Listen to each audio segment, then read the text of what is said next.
Let's talk about what terms and concepts you need to know, not only for the project, but for the quiz that you're going to take on Monday. To begin with, it's body copy, headline, drop cap, subhead, pull quote, folio, byline, gutter, bleed.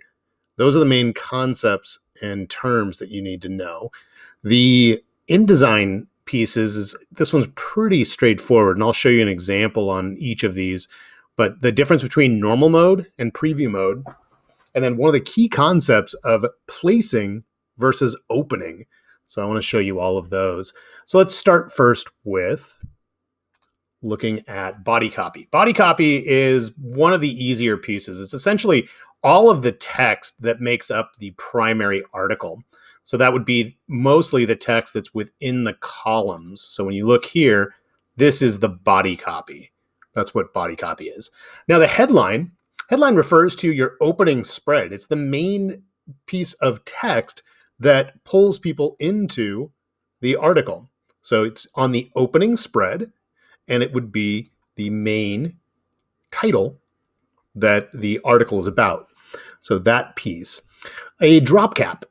A drop cap is a capital letter. So cap stands for drop cap. Drop cap is set as the first letter of the body copy. So it helps draw you into where to start with the reading. Same thing here. There's an example of a drop cap. There's an example of a drop cap. Normally, you don't have drop caps spread throughout the entire article. They will occasionally show up, and sometimes they're not always in the article. When you look here, instead of using a drop cap, they did capital and bold letters for the first portion of the text. But there's some way, using some way of contrast to pull attention in. But for ours, we're going to be working with a drop cap.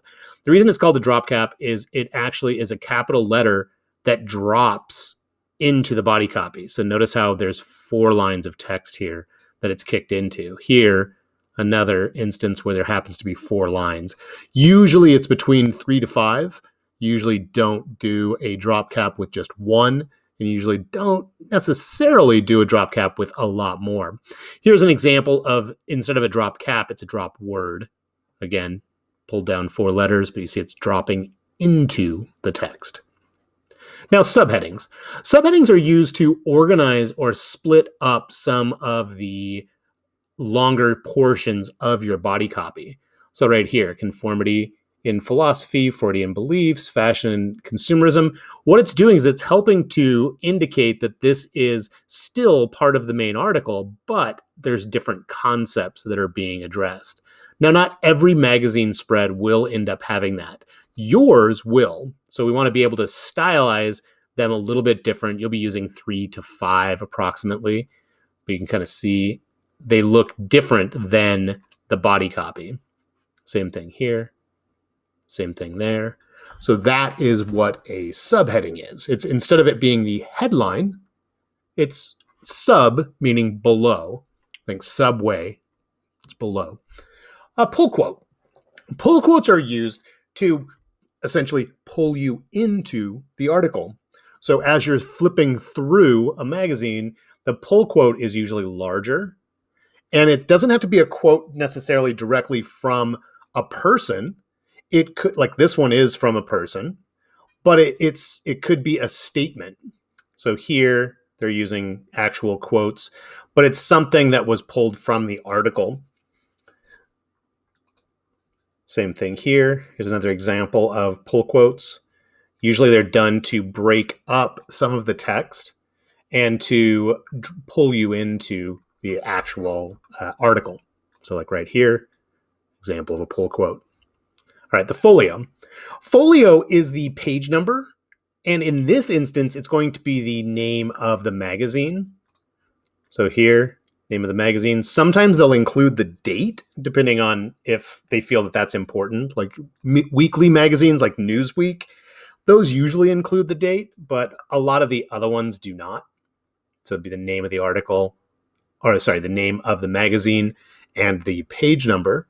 Sometimes there's things that are a little bit more visually interesting that are added in there, but normally it's just text with a page number. You're going to see there, they happen to do dates.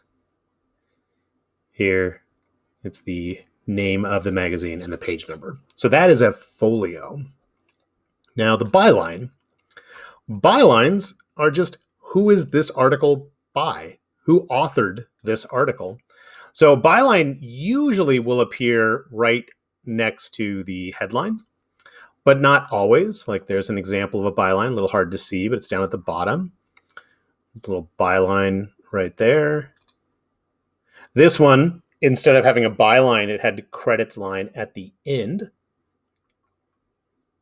This one here, words by this person.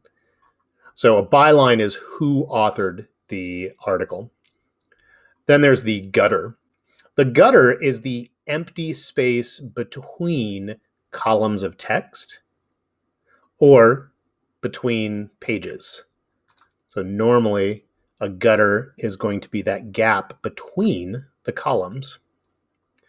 The bleed has to do with having a picture that goes beyond the edge of the actual page. Like for example, here I have some layouts that I've made where I wanted the black to make sure that if it was printed, that it wouldn't be accidentally showing up white on the edge.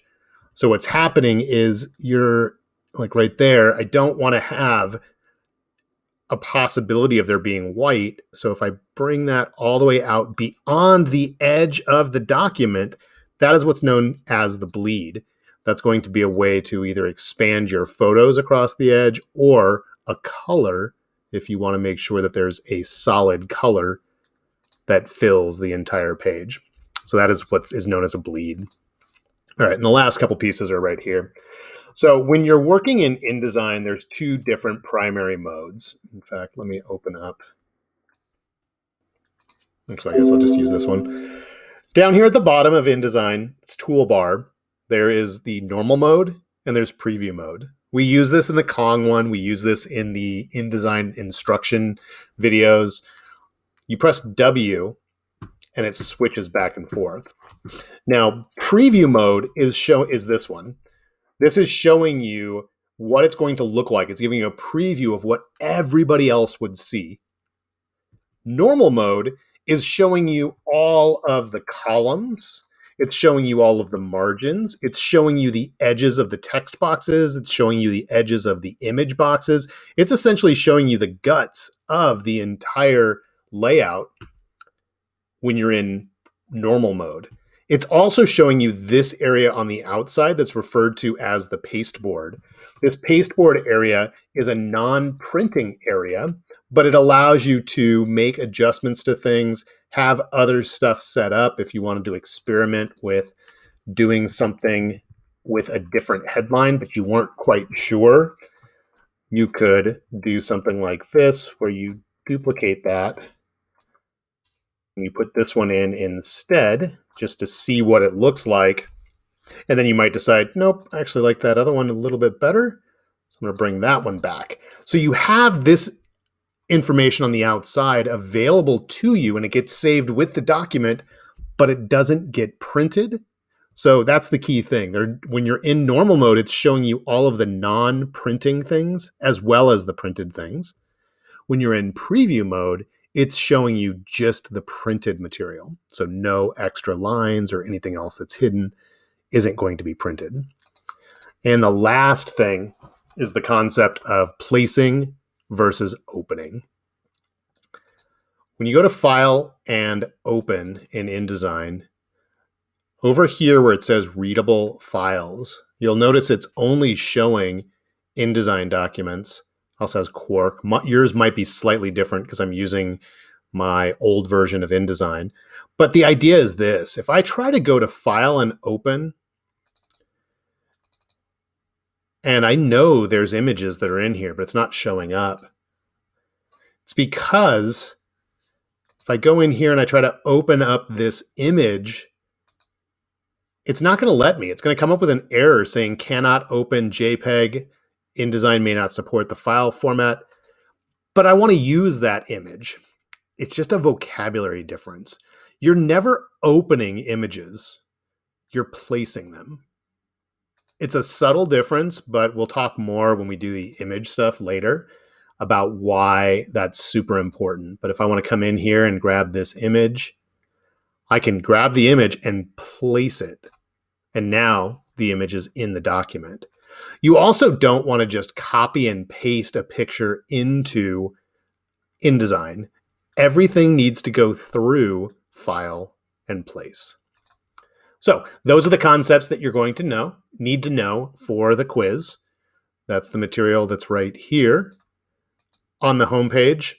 I also have a breakdown of the magazine terms PDF from the demo, and you can always come back and watch this again if you need more help.